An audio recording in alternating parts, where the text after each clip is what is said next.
बिस्मिल्लाहिर्रहमानिर्रहीम। Welcome to the channel. आज के लेसन में हम दो तरह के सेंटेंसेस सीखेंगे।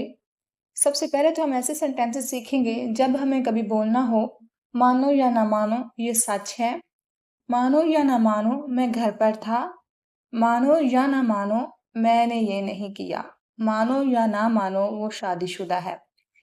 इसके बाद हम कुछ ऐसे सेंटेंसेस सीखेंगे जब कभी हमें बताना हो वक़्त, तारीख, मौसम, दिन या दर्जा हरारत या किसी मौके के बारे में बात करनी हो। तो ऐसे सेंटेंसेस की ट्रांसलेशन हम कैसे करेंगे? आज का लेसन बहुत ही इंटरेस्टिंग होने वाला है, तो वीडियो को कंप्लीट वॉच कीजिएगा। तो शुरू करते हैं आज का लेसन। सबसे पहले हम फर्स्ट टाइप वाले सेंटेंसेस देखते हैं जिनमें हम मानो या ना मानो वाले सेंटेंसेस सीखेंगे। इन तमाम सेंटेंसेस में एक कॉमन बात बोली जाती है, वो है मानो या ना मानो, मतलब यकीन करो या ना करो।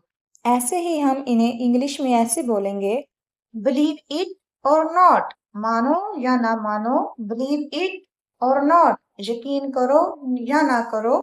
ऐसे सेंटेंसेस को ट्रांसलेट करने के लिए जो स्ट्रक्चर यूज किया जाता है, सबसे पहले वो समझ लेते हैं। सबसे पहले हम लिखेंगे बिलीव इट और नॉट।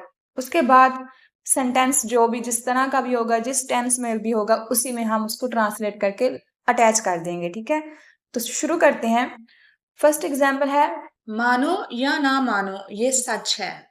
अब ये मानो या ना मानो इसकी ट्रांसलेशन होगी बिलीव इट और नॉट, बिलीव इट और नॉट। नेक्स्ट जैसे भी सेंटेंस है, जिस भी टेंस में है, वो हम ट्रांसलेट कर लेंगे। ये सच है, इट इज ट्रूथ। ठीक है, तो ये जो कंप्लीट सेंटेंस हमारे सामने आ जाएगा वो इस तरह होगा, बिलीव इट और not, it is truth.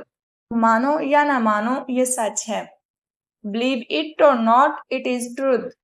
Next sentence है हमारे पास, मानो या ना मानो मैं घर पर था, मानो या ना मानो, बिलीव इट और नॉट मैं घर पर था, I was at home, I was at home, believe it और not, I was at home.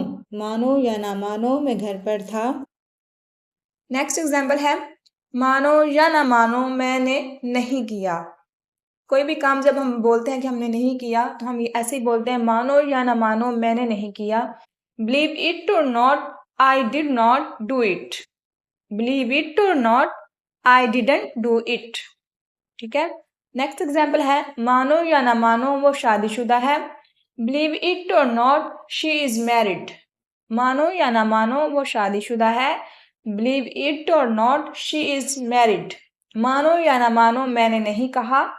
अब कोई भी बात अक्सर बोलते हैं कि तुमने बोली है, तो हम अक्सर ऐसे ही जवाब दे देते हैं, मानो या ना मानो मैंने नहीं कहा, बिलीव इट और नॉट, आई डिड नॉट से इट। मानो या ना मानो मैंने नहीं कहा, बिलीव इट और not, I didn't say it. ठीक है, मानो या ना मानो वो अच्छा इंसान है, बिलीव इट और not, he is a good person, believe it और not, he is a good person. ये तो थे कुछ ऐसे सेंटेंसेस जिनमें हम अक्सर बोल देते हैं चाहे तुम मानो या ना मानो ये काम या बात ऐसे ही है। अब हम सीखते हैं टाइप 2 के सेंटेंसेस। टाइप 2 के सेंटेंसेस को ट्रांसलेट करने का तरीका बहुत सिंपल और सादा है। ये बहुत इजीली आप लोग समझ जाएंगे, जिसमें हम अक्सर बताते हैं कि सुबह हो गई, रात हो गई, 6 बज गए, 2 तारीख हो गई। सबसे पहले हम ऐसे सेंटेंसेस को ट्रांसलेट करने का तरीका समझ लेते हैं।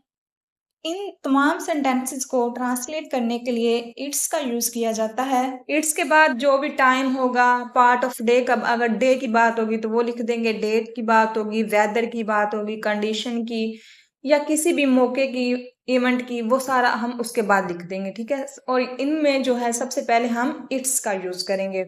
तो शुरू करते हैं ये सेंटेंसेस। सबसे पहले वक़्त के लिहाज से देख लेते हैं कि टाइम के लिहाज से या वक़्त के लिहाज से अगर कोई हमने जुमला बोलना हो, सेंटेंस बोलना हो, तो किस तरह बोलेंगे। जैसे 5 बजे हैं, इट्स 5 o'clock। 5 बजे हैं, इट्स 5 o'clock। सुबह हो गई, इट्स मॉर्निंग। सुबह हो गई, इट्स मॉर्निंग। अक्सर हम सुबह के बारे में बात करते हैं कि उठ जाएं, सुबह हो गई, तो इसके लिए हम बोलेंगे सुबह हो गई, इट्स मॉर्निंग। सुबह हो गई, इट्स मॉर्निंग। इसी तरह अगर डेट या तारीख के लिहाज से कोई जुमला बोलना हो, जैसे 2 मई है, it's the 2nd of May. 2 मई है, इट्स द 2nd ऑफ मई। आज 10 तारीख है, it's the 10th today. It's the 10th today. आज 10 तारीख है। इसी तरह अगर वेदर के बारे में बात करनी हो, मौसम के बारे में, अक्सर हम जब किसी से मिलते हैं तो मौसम के बारे में बात हो ही जाती है।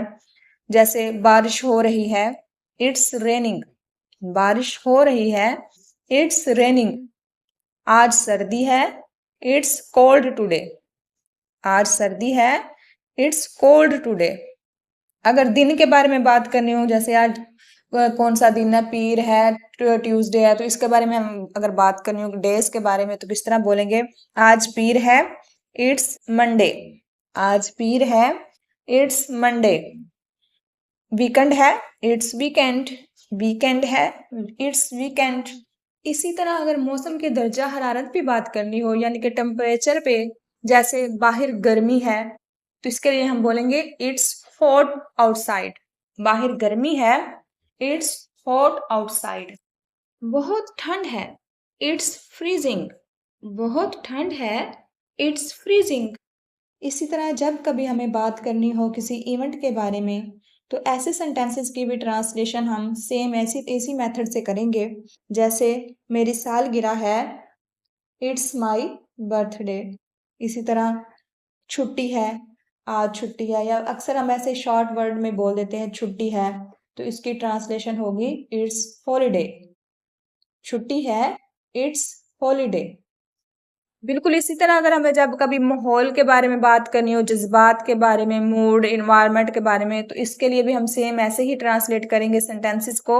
जैसे यहाँ सुकून है, इट्स पीसफुल हियर। यहाँ सुकून है, इट्स पीसफुल हियर। ये तो थे कुछ ऐसे सेंटेंसेस जिनमें हमें कभी बात करनी हो वक़्त के बारे में, तारीख के बारे में, मौसम या दिन या दर्जा हरारत के बारे में, या किसी मौके के बारे में बताना हो, तो हम किस तरह ऐसे सेंटेंसेस की ट्रांसलेशन करते हैं। पहले हमने कुछ ऐसे सेंटेंसेस सीखे जिनमें हमने मानो या ना मानो यूज किया, ठीक है? यानी कि हर सेंटेंस में हमने बोला मानो या ना मानो, तो इसकी ट्रांसलेट की हमने बिलीव इट और नॉट से। बिलीव इट और नॉट से। और ये लास्ट वाली स्टेटमेंट आपके लिए है, इसी को फॉलो करते हुए बिलीव इट और नॉट को आपने इसको ट्रांसलेट करना है और इसका आंसर आपने ज़रूर बताना है। आई होप आपको वीडियो अच्छी लगी होगी, कुछ नया सीखा होगा। तो अगर कुछ नया सीखा है, वीडियो अच्छी लगी है, तो वीडियो को लाइक कर दें और चैनल को सब्सक्राइब कर दें। मिलते हैं नेक्स्ट वीडियो में। Thanks for watching.